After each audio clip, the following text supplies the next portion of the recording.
बिस्मिल्लाहिर्रहमानिर्रहीम। अस्सलाम वालेकुम। वेलकम टू मैथ वर्ल्ड में खुश आमदीद। आज हम आपके सामने एक्सरसाइज 10.6 का क्वेश्चन नंबर 2 सॉल्व करेंगे। उम्मीद है कि आपको क्वेश्चन नंबर 1 की समझ आ चुकी होगी और मैंने इससे पहले आपको एक फार्मूला समझाया था, इसका एक मेथड बताया था, एक प्रोसीजर बताया था। उस प्रोसीजर के तहत आपने इस एक्सरसाइज को सॉल्व करना था। उम्मीद है कि काफ़ी बच्चों ने कोशिश की होगी और काफ़ी क्वेश्चन सॉल्व कर लिए होंगे। मैं एवरेज स्टूडेंट के लिए ये काम कर रहा हूँ। वो बच्चे जिनको घर बैठ के समझ नहीं आ रही, वो प्रॉब्लम क्रिएट हो रहा है, तो मैंने सोचा चलो मैं ही उनकी हेल्प कर देता हूँ। तो मैंने दूसरा क्वेश्चन नंबर 2 जो है वो सॉल्व किया है। इंशाल्लाह आप परेशान ना हूँ, मैं आपको ये एक वीक के अंदर अंदर ही इस एक्सरसाइज को कंप्लीट करने की कोशिश करूँगा। उम्मीद है कि आपको समझ आ रही होगी। अगर आप पहली दफ़ा चैनल पर आए हैं तो जल्दी से इस चैनल को सब्सक्राइब करें ताकि कल मैंने आपके सामने क्वेश्चन नंबर 1 रखा था। उस क्वेश्चन नंबर 1 के अंदर कुछ बेसिक फार्मूले थे, कुछ बेसिक थिंग्स थी, कुछ बेसिक चीज़ें थी। क्वेश्चन नंबर 2 क्वेश्चन नंबर 1 के बिल्कुल मुताबिक उसी तरह है जिस तरह आपने क्वेश्चन नंबर 1 को सॉल्व किया था। क्वेश्चन नंबर 1 को सॉल्व करने के लिए हमने कल 5-6 स्टेप को पढ़ा था। इसी तरह आज हम उन स्टेप्स को फॉलो करेंगे। सबसे पहले हम इसका करैक्टरिस्टिक इक्वेशन फाइंड करेंगे, यानी कि उसके बाद एक्सिलरी इक्वेशन जो भी बनती है वाईसी निकालेंगे, जिसे कॉम्प्लीमेंट्री सोल्यूशन कहते हैं। कॉम्प्लीमेंट्री सोल्यूशन फाइंड करने के बाद कुछ कांस्टेंट होते हैं, जो C1 और C2 है उसको मैं रिप्लेस कर देता हूँ U1 और U2 से, तो वो YP बन जाता है। उसी तरह फिर हम YC और YP को आपस में कंपैरिजन करते हैं तो हमारे पास Y1 और Y2 बन जाता है। वहाँ से फिर फार्मूला निकालते हैं W का फार्मूला होता है Y1 Y2 prime minus Y2 और Y1 प्राइम। ये एक फार्मूला होता है। उस फार्मूले के तहत हम W निकाल लेते हैं। W निकालने के बाद फिर हम U1 और U2 की वैल्यू निकालते हैं। फिर ये U1 और U2 की वैल्यू दोबारा उस YP के अंदर पुट करते हैं तो हमारे एक YC और एक YP, इन दोनों को कंबाइन करते हैं तो इस तरह हमारे पास एक कंप्लीट प्रोसीजर जो है वो कंप्लीट हो जाता है। क्वेश्चन जो है वो सॉल्व हो जाता है। मैंने पहले आप लोगों को बताया क्या करना है इस क्वेश्चन में। अब मैं इस क्वेश्चन को आपके सामने सॉल्व करूंगा ताकि जो कुछ मैंने बताया है आपके जहन में बात बैठ जाए। आइए अब हम इस क्वेश्चन को सॉल्व करते हैं। ये हमारे पास एक क्वेश्चन है, find a particular solution. Particular solution आपने जैसे यानी कि इसका सोल्यूशन फाइंड करना है। ये हमारे पास है d² y/dx² + y। ये जो राइट हैंड साइड पे दिया होता है ना जो भी चीज़, इसे हम f ऑफ x कहते हैं। राइट हैंड साइड पे जो चीज़ दी होती है उसे हम f ऑफ x कहते हैं। और यहाँ से हम करैक्टरिस्टिक इक्वेशन फाइंड करते हैं। ठीक है, how to find the characteristic equation.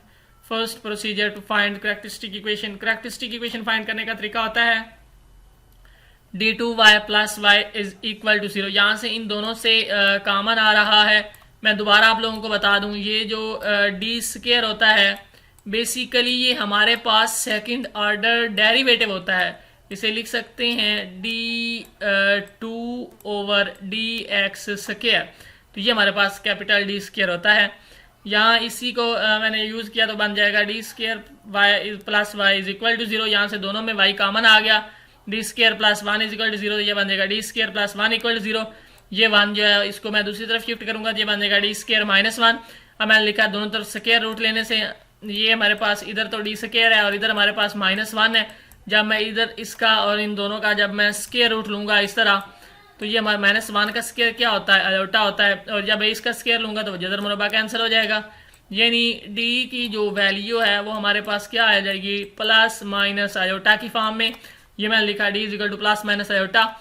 तो इस तरह का एक्सरसाइज 10.2 के अंदर हमने पढ़ा था कि YC कैसे फाइंड करते हैं। कोई अगर वैल्यू जो है d की ± अयोटा के अंदर आ जाए तो वो बनती है C1 × cos x = C2 sin x।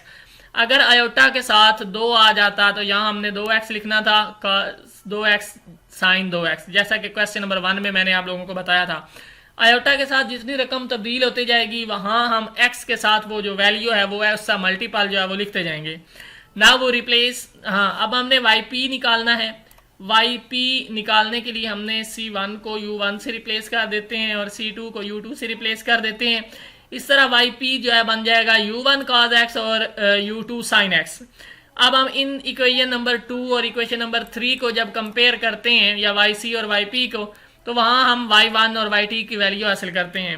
y1 की वैल्यू जब हमारे पास आ जाएगी cos x और y2 की आ जाएगी sin x। अब हमने इसके डेरिवेटिव भी लेने हैं, जैसा कि हम पहले आप लोगों को बता चुका हूँ। क्वेश्चन नंबर 1 में लिखा हुआ था derivative of cos x। cos function जो है उसका जो डेरिवेटिव होता है वो हमारे पास क्या होता है, माइनस साइन एक्स होता है। यानी cos का डेरिवेटिव माइनस साइन एक्स होता है और जो साइन है उसका डेरिवेटिव प्लस cos x होता है। इस तरह हम इनके डेरिवेटिव लिखेंगे। डेरिवेटिव लिखने के बाद इस फार्मूले में पुट करेंगे तो हमारे पास सोल्यूशन जो है वो बड़ी आसानी से बन जाएगा।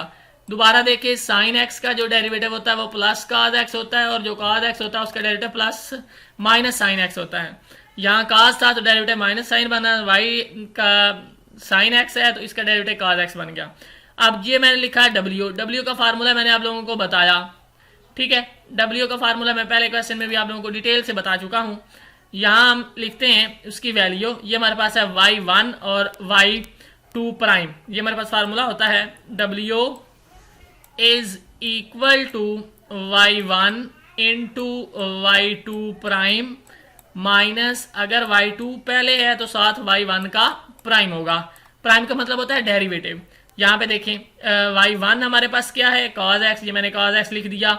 आगे क्या है, y2 का प्राइम, वो भी cos x आ गया तो ये बन जाएगा cos x into cos x minus, अब मैं आगे लिख रहा हूँ sin x, मतलब कि y2 बराबर है sin x के। ये देखें ना y2 लिखा हुआ है, इस y2 की वैल्यू जो है हमारे पास क्या है, इस y2 की वैल्यू हमारे पास है sin x।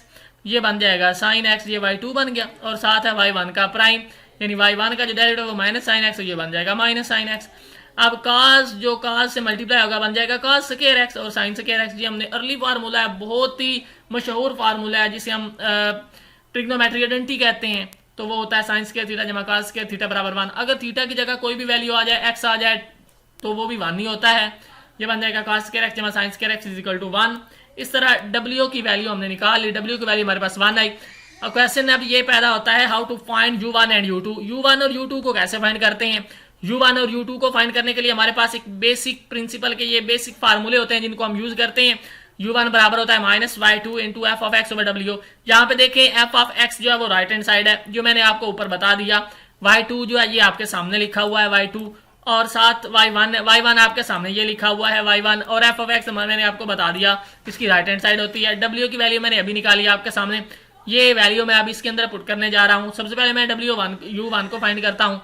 u1 बराबर है जी माइनस y2 की कीमत हमारे पास क्या है साइन एक्स, ये बन जाएगा minus into sine x into tan x second x. क्यों, मैंने अभी आप लोगों को बताया कि हमारी जो right hand side F of of एक्स वो किसके इक्वल है, ये नहीं, हमारी right hand side F of X के इक्वल है, और वो लिखा हुआ है second X into tan X, या tan X into second X, दोनों हम लिख सकते हैं। सेकेंड एक्स भी लिख सकते हैं और साथ मल्टीप्लाई टेन एक्स लिख सकते हैं, या टेन एक्स जो है वो मल्टीप्लाई सेकेंड एक्स लिख सकते हैं। अब देखें second X into tan x लिख दिया। ये जो टेन होता है वो साइन ओवर काज होता है, और 1 ओवर काज जो है वो बेसिकली सेकेंड होता है। इस तरह अगर ये बटे के अंदर हो तो ये इससे मल्टीप्लाई हो जाएगा, ऊपर बन जाएगा साइन स्क्वायर, नीचे बन जाएगा काज स्क्वायर। ये वाली जो है ना ये एक्स्ट्रा बात लिखी हुई है, ये हम यहाँ पे नहीं लिखेंगे। डेफिनेटली जब हम इस डिवाइड करते हैं तो ये हमारे पास बन जाएगा काज एक्स और काज एक्स मल्टीप्लाई होकर काज स्क्वायर एक्स ऊपर sine square x, sine square बटा काज स्क्वायर। यहाँ पे हमने एक फार्मूला पढ़ा था टेन स्क्वायर थीटा। क्या फार्मूला होता है टेन स्क्वायर थीटा का, और टेन स्क्वायर थीटा हो या टेन स्क्वायर एक्स हो वो किसके बराबर होता है, वो हमारे पास बराबर होता है सीकेंड स्क्वायर थीटा माइनस 1 के, secant square theta minus 1। Definitely secant square x minus 1 बन गया। सीकेंड स्क्वायर की इंटीग्रेशन हमारे पास टेन एक्स होती है, और 1 जो है वो कांस्टेंट होता है, इसकी इंटीग्रेशन हमारे पास एक्स होती है। अगर इस माइनस को मैं अंदर मल्टीप्लाई कर दूं ये बन जाएगा एक्स माइनस टेन एक्स। ये जी u1 हमने निकाल लिया, u1 बराबर आ गया एक्स माइनस टेन एक्स के। सिमिलरली अब हमने फाइंड करना है u2 का फार्मूला हमने ऊपर आपको बताया। u2 का फार्मूला होता है y1 F of x over w की कीमत 1, y1 की कीमत है cos x, और साथ f ऑफ x की कीमत है tan x सेकेंड x। ये देखिए tan है साइन ओवर cos, और ये क्या है सेकेंड होता है 1 ओवर cos। वो cos से cos, इस cos से ये वाला cos कट गया, ऊपर बन जाएगा sin x over cos x, वो होता है tan x। ठीक है, tan x की इंटीग्रेशन क्या होती है नेचुरल लॉग सेकेंड x। अब ये u1 और u2 की वैल्यू हमने हासिल कर ली। ये इक्वेशन नंबर 3 में जब हम पुट करेंगे तो yp हमारे पास क्या बनेगा, वो बराबर आएगा x minus 10x into cos x, यानी ये वैल्यू हमारे पास u1 की है, u1 यहाँ तक, ये वैल्यू जो है यहाँ तक, ये वैल्यू u1 की है, साथ आया cos x, और ये वाली जो वैल्यू है नेचुरल लॉग सीक्वेंस ये u2 की है और साथ है sin x। डेफिनेटली हमने yp के अंदर वैल्यू पुट कर दी u1 और u2 की। इस तरह अब हम इसका जनरल सोल्यूशन कैसे लिखेंगे, yc प्लस yp, yc हमने ऊपर लिखा c1 cos x plus c2 sin x, minus ये पूरे का पूरा फार्मूला yp का है वो जहां हम सब्सटीट्यूट कर देंगे। तो इस तरह हमने इस क्वेश्चन को भी सॉल्व कर दिया है, कंप्लीट कर दिया है। अगर आप पहली दफा चैनल पर आए हैं तो जल्दी से चैनल को सब्सक्राइब करें। हाँ देखें, इतनी आसानी के साथ मैंने आप लोगों को समझाया।